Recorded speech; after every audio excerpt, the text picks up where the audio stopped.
लौटाया। तब उसने कहा कि जल्दी माता का पूजन करो। जब की कहानी सुनी करवा का पूजन किया तो प्रसाद खाकर दोनों पति पत्नी चौपट खेलने बैठे। नीचे से राशि आई उन दोनों को चौपट पासे से खेलते देखा तो उसे सासू जी को जाकर बताया। तब से सारे गांव में यह बात प्रसिद्ध हो गई कि जिस तरह दिया चौथ करे तो अटल नहीं जाती। तरह से साहूकार बेटी का स्वागत दिया उसी तरह से लोग माता सबको स्वागत रखेगा। करवा चौथ के उपवास की सनातन महिमा है। अति प्राचीन काल की बात है। एक बार पांडु पुत्र अर्जुन तब करने के लिए भी पर्वत पर चले गए थे। पांडवों पर अग्नि मुझे पहले से नहीं थी। इससे द्रौपदी ने शोक विहल होकर प्रार्थना की। इस द्रौपदी को और पूछा क्या कष्ट में प्रभु द्रौपदी ने हाथ जोड़कर मुझे क्या कष्ट आप जानते हैं आप अंतर्यामी हमने कष्टों के बोझ कर दिया है। क्या कोई ऐसा उपाय जिससे इन कष्टों से छुटकारा मिल सके। तुम्हारा प्रसाद तब द्रौपदी इस मुस्कुराकर बोले प्रभु के मुझ दुखी नारी का कष्ट दूर करने का उपाय बताइए। द्रौपदी ने पूछा एक कष्ट पार्वती जी ने सिद्धि से कर दिया था। तब श्री कृष्ण ने कहा अभियान बताया था कि प्रभु करवा चौथ की जानकारी मुझे दीजिए और से यह कष्ट कर लेने से यह कष्ट मिला है। तब उस लड़की ने अंजलि बांधकर विनय की इससे मुक्त होने का कोई उपाय बताइए। इस पर इंद्राणी ने कहा यदि तुम विधि पूर्वक अगली करवा चौथ का व्रत करो तो तुम्हारे पति पुनः जीवित हो जाएंगे। कन्या ने ऐसा करने का वचन दिया। उसका पति स्वस्थ हो गया। इस पर उस कन्या ने वर्ष भर प्रत्येक चतुर्थी का व्रत किया और अनंत अखंड सुहाग प्राप्त किया। श्री कृष्ण ने कहा हे द्रौपदी यदि तुम इस व्रत को करोगे तो तुम्हारे सभी संकट टल जाएंगे। इस प्रकार द्रौपदी ने यह व्रत किया और पांडव सभी क्षेत्रों में विजय हुए। इस प्रकार सौभाग्य पुत्र आदि और धन धान्य की इच्छुक स्त्रियों को यह व्रत विधि पूर्वक करना चाहिए। इस व्रत में भगवान शंकर की आरती की जाती है। एक ब्राह्मण परिवार में 7 बहुएं थी। 6 बहुओं के मायके वाले बहुत अमीर थे। इस कारण ससुराल में उनका बड़ा मान था। परंतु छोटी बहू के मायके में कोई नहीं था। वह घर का सारा काम काज करती, सबकी सेवा करती, पर उससे कोई प्यार नहीं करता था। सभी दुख काटते थे। 30 त्योहारों पर भी जब उसके मायके से कोई ना आता तो वह बहुत दुखी होती। हर वर्ष की तरह इस वर्ष भी करवा चौथ का व्रत आया। अन्य बहुओं के मायके से उनके छोटे भाई करवा लेकर आए, पर छोटी के मायके में यदि कोई होता तो करवा लाता। सास भी छोटी को ही खरी खोटी सुनाती थी। वह दुखी होकर घर से निकल पड़ी और जंगल में जाकर रोने लगी। एक नाग बहुत देर से उसे रोता सुनता रहा। अंत में वह अपने बिल से निकल आया और छोटी बहू से पूछने लगा बेटी क्या बात है, तुम रो क्यों रही हो। छोटी बहू बोली आज करवा चौथ है, मेरा कोई भाई नहीं है। यदि मेरा कोई भाई होता तो आज जरूर करवा लेकर आता। नाग को छोटी बहू पर दया आई। नाग ने कहा बेटी तुम घर चलो, मैं अभी करवा लेकर आता हूँ। थोड़ी देर बाद नाग ससुराल पहुंचा। ससुराल वाले इतना सामान देखकर चकित हो गए। सास भी प्रसन्न हो गई। सास ने प्रसन्न मन से छोटी बहू को नाग देवता के साथ भेज दिया।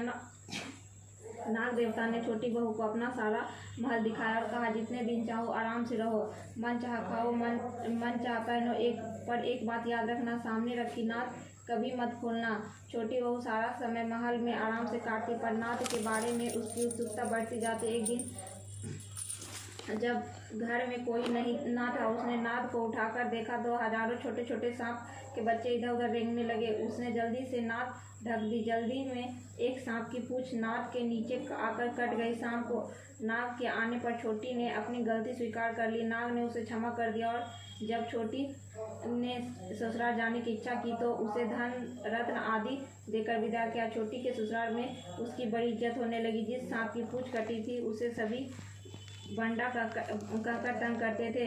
एक दिन उसने अपनी माँ से पूछा मेरी पूंछ कैसे कटी है। माँ ने कहा कि छोटी बहू के नाद उठाने और जल्दी रखने में तुम्हारी पूंछ कटी है। तो वह बोला मैं छोटी से बदला लूँगा। माँ ने बहुत समझाने पर भी वह एक दिन चुपचाप छोटी के घर जा छुपा और मौका पाकर उसे काटने की सोचने लगा। वहाँ छोटी बहू उसकी सास ने किसी बात पर बहस हो रही थी तो छोटी कसम खाकर कह रही थी कि मैंने ऐसा नहीं किया। वह कह रही थी कि मुझे बंडा भैया से प्यारा कोई नहीं है, उन्हीं की कसम खाकर कहती हूँ कि मैंने ऐसा नहीं किया। बंडा ने जब सुना तो सोचने लगा जो मुझसे इतना प्यार करती है मैं उसे ही काटने आया। वह चुपचाप घर गया। माँ ने पूछा ले आया बहन से बदला। वह कहने लगा माँ बहन ऐसे कैसा बदला। तभी से बंडा भाई व छोटी बहन हुए। भाई प्रतिवर्ष चौथ के दिन करवा लेकर जाता और बहन बड़े प्यार से करवा चौथ का व्रत करती। प्राचीन काल में करवा नाम की एक पवित्र पतिव्रता स्त्री अपने पति के साथ नदी किनारे गांव में रहती थी।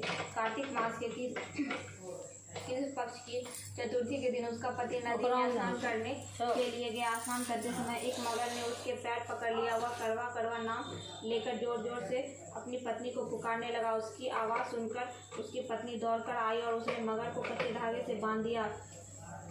मगर को बांधकर वह यमराज के पास पहुंची और यमराज से बोली भगवान मगरमच्छ ने मेरे पति का पैर पकड़ लिया है, अतः पैर पकड़ने से पकड़ने के अपराध में आप अपने बल से इस मगरमच्छ को नरक में ले जाओ।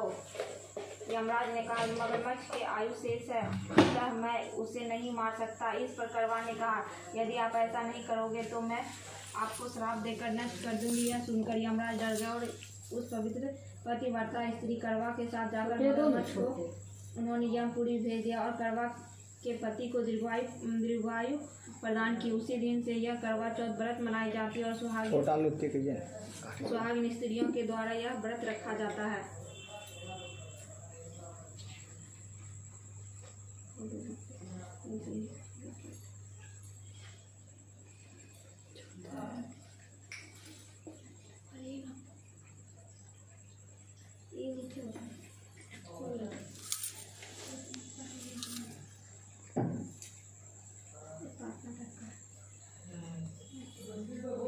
अच्छा जला देती।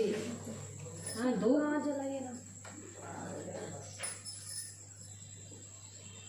रखो लो जवान से बेटा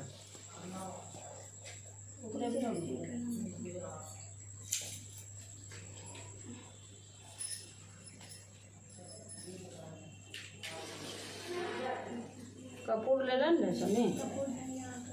ये डब्बा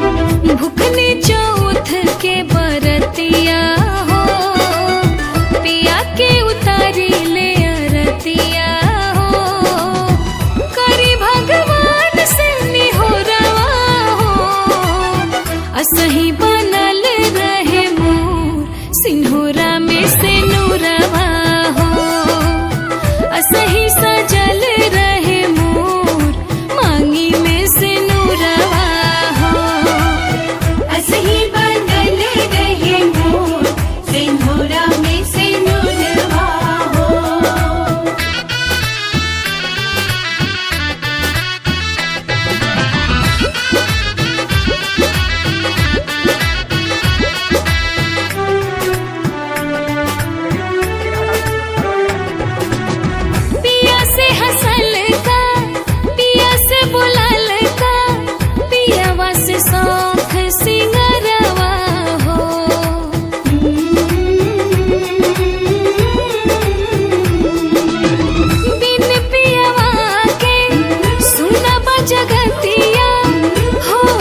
सगरो अन्हरवा हो, बट जब ले चांद में अंजोरवा हो, असही बनल रहे मोर सिंहोरा में से नूरवा हो, असही सजल रहे मोर मांगी में से नूरवा हो, असही बनल रहे मोर सिंहोरा में से